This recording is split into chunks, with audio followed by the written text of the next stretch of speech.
మనకేం మొహమాటాలు లేవు, మన కోరికలు లేవు, భయాలు అంతకంటే లేవు. ఎవరికి భయపడేది లేదు, ఎవరి నుంచి ఏం ఆశించేది లేదు. పక్కాగా చెప్పేది ఉన్నదంతా. మళ్ళీ పిలవరనుకోండి, దట్స్ వాట్ ఐ వాంట్, నేను కోరుకునేది ఏది, నా ఇంట్లోనే కూర్చుంటాను, ఏమి ఇబ్బంది లేదు. కానీ ఆశ్చర్యం ఏంటంటే నేను వెళ్ళిన చోటల్లో మళ్ళీ పిలుస్తున్నారు. ఎందుకంటే వేణుగోపాల స్వామి చూసుకుంటాడు వెనకాలంతా, నాకు అనవసరం. ఇది ఆయన కోసం నేను చేస్తున్న పని, నా కోసం కాదు. నా ఇంట్లో నా జపం నేను చేసుకుంటాను.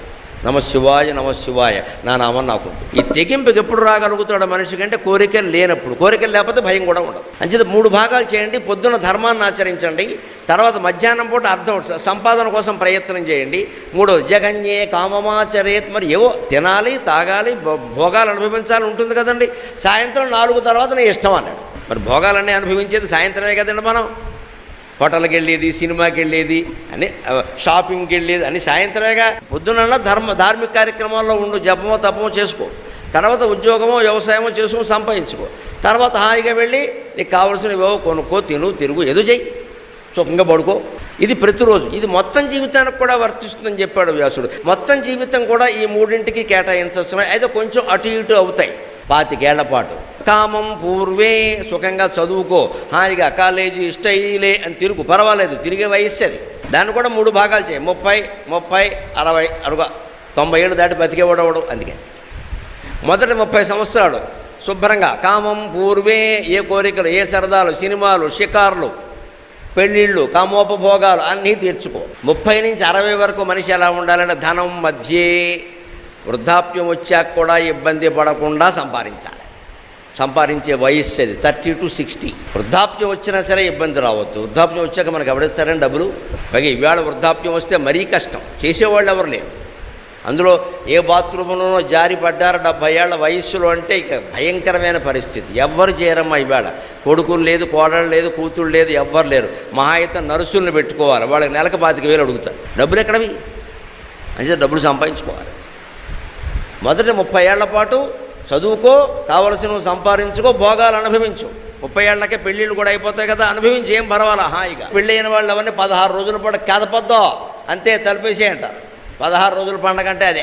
అస్సలు వాళ్ళ ఏకాంతానికి భంగం కలిగించడం మహాపాపం అని చెప్పారు. కొత్త దంపతుల్లో 16 రోజుల పాటు వాళ్ళ ఏకాంతానికి భంగం కలిగించకూడదు. ఒకరికొకరు పూర్తిగా అనుబంధం ఏర్పడాలి, అవగాహన ఏర్పడాలంటే వాళ్ళిద్దరూ ఒక్కచోట ఉండి కొట్టుకున్నా తీటుకున్నా ఏమైనా వాళ్ళే ఉండాలి. అందులో కూడా మన పద్ధతి సంప్రదాయాలు చాలా గొప్ప. 3 రోజులు మనుగూడుపులని ఆడపెళ్లి వారి ఇంట్లో పెడతారు, 3 రోజులు మనుగూడుపులని మగపెళ్లి వారి ఇంట్లో పెడతారు. ఇక్కడ అల్లుడు అలవాటు పడాలి, అక్కడ కోడలు అలవాటు పడాలి. ఆ మనుగూడుపులు శుభ్రంగా శుభ్రంగా అన్నీ పెట్టడమే. మినపసొన్నంలో తేనె, అరిసెలు, బెల్లం శుభ్రంగా. పైగా ఇంకో రహస్యం నేను ఎక్కువ చెప్పను. ఈ పెట్టే పదార్థాలు, మనుగూడుపుల్లో పెట్టే పదార్థాలన్నీ సంతాన సాఫల్య కేంద్రాలే అనుమానండి. అటువంటివి పెడతారు. మినపసొన్నుండలు, పాలు, బెల్లం ఇవన్నీ సంతానాన్ని కలిగించే పదార్థాలు. ఆ శక్తిని ఇస్తాయి మనిషికి, ముఖ్యంగా మగవాడికి. అలాంటి ఏర్పాట్లుంటే ఆచారాలన్నీ అంత గొప్పవి. అంచేత మొదటి 30 ఏళ్ళు భోగాలు అనుభవించు, తర్వాత 30 ఏళ్ళు సంపాదన మీద దృష్టి పెట్టుకో. 30 నుంచి 60 సంపాదించు. మరి 2-3 ఉద్యోగాలు చేసి సంపాదించకూడదు, ఒకటే చెయ్యాలి చాలు.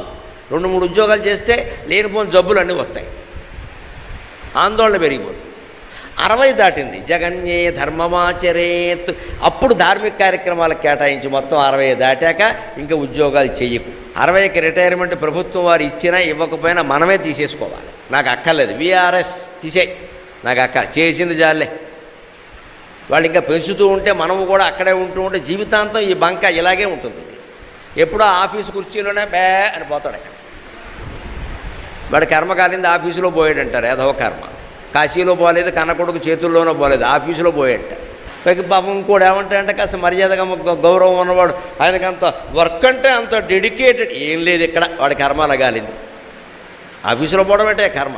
ఓ దేవాలయంలో ప్రాణం పోయిందంటే అదృష్టం, ఇటువంటి వేదిక మీద ప్రాణం పోయిందంటే అదృష్టం, కాశీలో ప్రాణం పోయిందంటే అదృష్టం, కార్యాలయంలో ప్రాణం పోవడం ఏంటండి? అవి అంతవరకు ఎవడు ఉండమన్నాడు అసలు అక్కడ?